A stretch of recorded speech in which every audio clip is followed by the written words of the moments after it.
안녕하세요. 맥킨의 지혜투자 클럽입니다. HLB 엘레바 테라피틱스 홈페이지 사이트에 들어가 보시게 되면 에스모 2023 관련되는 이벤트 게재 내용들이 올라와 있습니다. 이 부분 한번 살펴봐 드리도록 하겠습니다.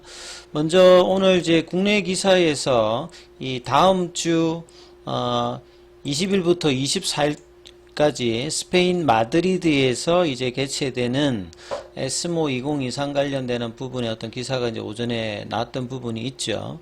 하나증권에서 이 부분에 대해서 하나구루아이라는 보고서를 통해서 이 부분을 좀 다뤘는데요.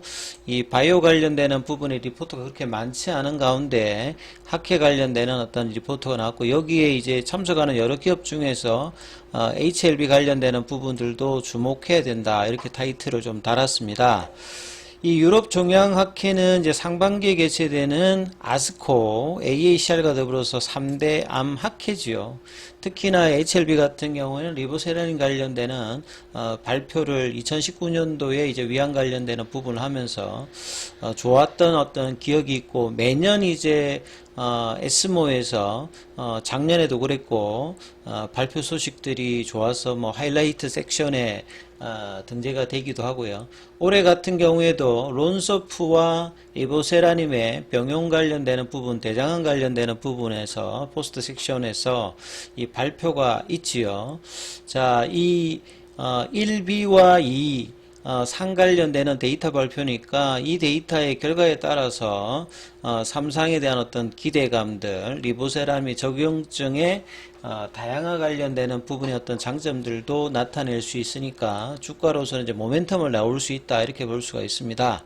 특히 이제 이렇게 유럽 종양학회에서 기업들이 이제 항암제 후보 물질의 어떤 임상 결과 어떤 발표가 가장 주가에서는 중요한 모멘텀인데, 유독 이제 국내에서는 이제 이런 데이터의 발표로 주가가 이렇게 급등하기보다는 선제적으로 먼저 좀 움직였다가 오히려 학회 발표 이후에 좀 내려가는 모습들이 많기 때문에 이게 이제 미국 쪽 나스닥의 바이오주들하고 좀 차이점이 좀 있습니다. 그리고 이제 국내도 미국에서 지금 진행 중인 캔서 문샷 프로젝트에 참여 기업들이 많죠. HLB 같은 경우에도 HLB도 참여하고 HLB 그 파나진도 이 캔서 문샷 관련되는 부분에서 이제 기술력을 인정받고 있는 어떤 부분이죠. 과거에 이제 닉슨 대통령 있었을부터 이제 캔서 무샷 관련되는 부분이 있었는데, 이 부분들을 다시 한번 바이든 때 리바이벌 해서 향후에 암 사망률을 50% 이상 줄인다. 그래서 뭐 치료제 관련되는 부분들도 있겠습니다만 조기에 이제 진단하고 이런 부분들이 이제 복합적으로 이 관련된 기업들의 이제 상승에 영향을 줄 수 있는 어떤 모멘텀이다, 이렇게 봐야 되겠죠. 자, 그러면 이제 요 사이트에 들어가서 한번 살펴보면요, 에스모 학회가 보시다시피 지금 6일 남았습니다. 6일 남았고, 그리고 이 엘레바 테라피틱스 사이트에 들어가 보시게 되면 이벤트로 이 내용이 올라와 있습니다. We are attending 에스모 2023. 우리가 이제 에스모 2023에 참석한다, 이 말이겠죠. 자, visit us at 부스 위치도 이제 지도로 보면 이렇게 나와 있습니다. 자, 부스 726A에 홀 6홀에서 이렇게 부스도 지금 안내가 되어 있고요. 그 다음에 조금 이제 항상 이제 유튜브 영상이나 리보세라님의 기전에 관련해서 정확한 이제 동영상이 없어서 저도 이제 이 티로신키나제 억제제 관련되는 부분의 어떤 영상들을 타 이제 품목들의 이제 영상이라든지 뭐 이미지 정도밖에는 안 나왔는데, 이번에 이제 스포트라이트에서 리보세라닌 관련해서 제가 이제 최근 며칠 동안 계속 이 티로신키나제의 어떤 선택적인 어떤 비교, 그 다음에 최신 이제 리보세라님의 어떤 데이터, 인포메이션, 자, 이런 어떤 부분들에 대해서 또 내용이 있고, 이게 영상이 이렇게 있습니다. 여기를 이제 클릭하면요, 한 3분 25초 정도로 메커니즘 오브 이제 액션 오브 리보세라님 as inhibitor 이 그 안지오 제네시스 신생혈관 관련되는 부분의 어떤 내용들이 동영상으로 좀 제공되거든요. 그래서 이 영상 관련되는 부분들은 따로 이제 한번 기전에 대해서 좀 쉽게 좀 되어 있으니까 이 부분에 대해서도 영상을 한번 꼭 한번 보실 필요가 있다라고 보여집니다. 자, 그리고 이제 보시게 되면 리뷰 오브 아워 레티스트 데이터 관련되는 부분, 그리고 이제 22일 날 이 부분에 대해서 이제 포스트 섹션 관련되는 부분에 프레젠테이션 관련되는 부분이 그 이튿날이죠. 그래서 초록 관련되는 부분에서 이 오픈 라벨 스터디로 했던 이 리보세라님과 론서프 관련되는 부분에서 이 콜렉탈제 캔서는 대장암이죠. 이 대장암 관련되는 부분에서 1B, 2A 관련되는 부분에 대한 포스트 프레젠테이션이 있습니다. 자, 그리고 이제 란셋에 게재되었던 삼상 관련되는 리보세라님 관련되는 이제 간세포암 관련되는 부분이죠. 여기도 이제 read the complete article을 치면 여기가 이제 란셋에 게재되었던 이 서머리 관련되는 연결되어서 나름 이번 이제 홈페이지를 보게 되면 상당히 이제 조금 신경을 좀 썼다. 항상 보면 이제 좀 정확한 어떤 정보라든지 이런 것들이 좀 불충분했는데요.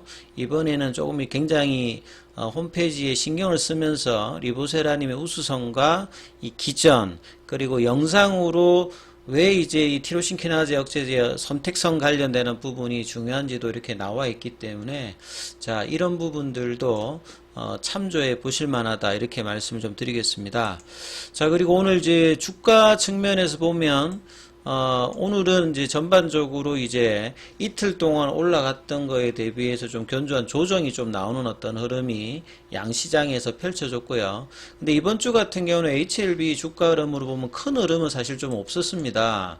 지금 이제 21 이평선과 5일 이평선이 있는 상태에서 지난주에 이어서 10월달 들어서 조금 거래량 그렇게 크지 않으면서 일단 이제 이평선에 접하는 어떤 캔들들로 이제 주가 흐름들이 형성이 되고 있죠. 오늘 같은 경우에는 밑꼬리가 나오면서 그러니까 지금 보시게 되면 한 3만원 정도 부근은 지지 흐름들을 이제 보여주는 어떤 모습으로 근데 상방도 좀 제한적인 어떤 모습입니다만 이제 시장이 안 좋을 때도 이제 크게 밀리지 않고 근데 좀 시장이 좋을 때는 같이 좀 올라가야 되는데 그렇지 못한 부분이 조금 이제 좀 아쉬운 부분인데 그럼에도 불구하고 분봉상으로 보시게 되면 5장에 3750원 조금 밀렸다가 다시 일단은 종가로는 200원 정도 올라서 3700원에 일단은 마감을 하는 모습이었기 때문에 나름 일단 뭐 견조한 모습들을 보이면서 일단 마무리를 했다 이렇게 봐야 되겠죠.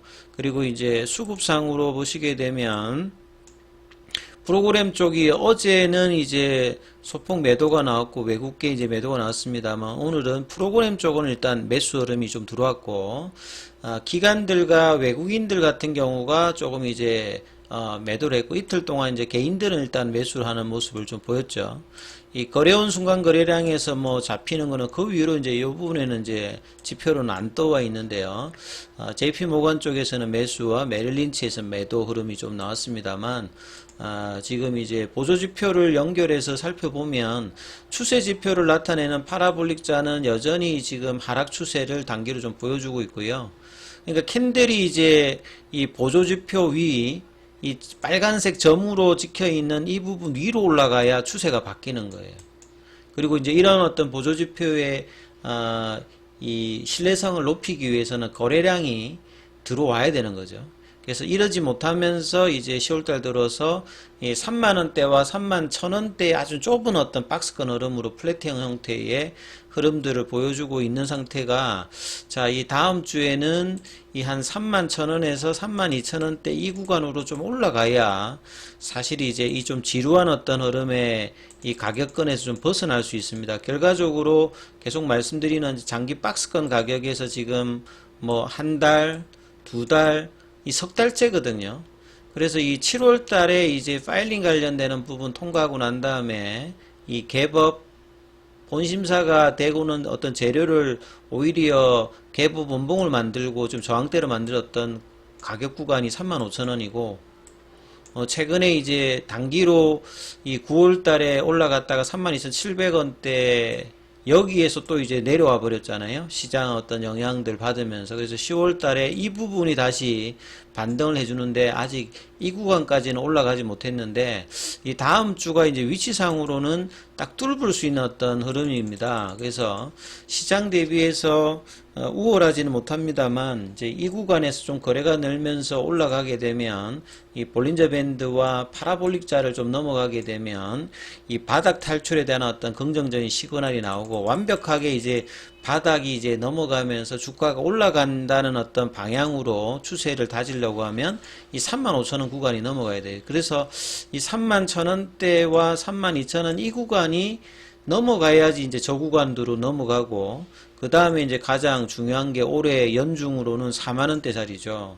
자, 이런 부분들이 이제 넘어가게 되면 결과적으로 이 이제 장기 박스권에서 지금 형성되고 있는 이 부분이 넘어가고 그 다음에 이제 저항대로 이제 나와 있는 이 4만원대가 넘어가게 되면 이 뭐 5만원대, 6만원대 이 장기적으로 잡혀있는 이 구간들을 이제 어떻게 간통하느냐가 이 8개월 동안 남아있는 주가 흐름에서 가장 중요한 어떤 윗단의 어떤 흐름들이겠죠. 그러기 위해서는 가장 중요한 게 일단 거래량인데 보시면 지금 2020년도부터 지속적으로 거래 량은 이제 줄어져 있는 상태입니다. 그래서 이런 부분들이 뭐 금리단이 영향을 주었던 부분들이고 시장에서 나름 이제 박스권으로 갔던 어떤 좀 시장의 주도주로 이제 부상을 하지 못했던 부분인데요. 자, 이 부분들이 이제 거래가 어떻게 좀 형성되면서 이 부분을 극복할지가 중요하기 때문에 다음 주도 이 흐름에서 주가 흐름들 좀 살펴보시기 바라겠습니다. 여기까지 하겠습니다.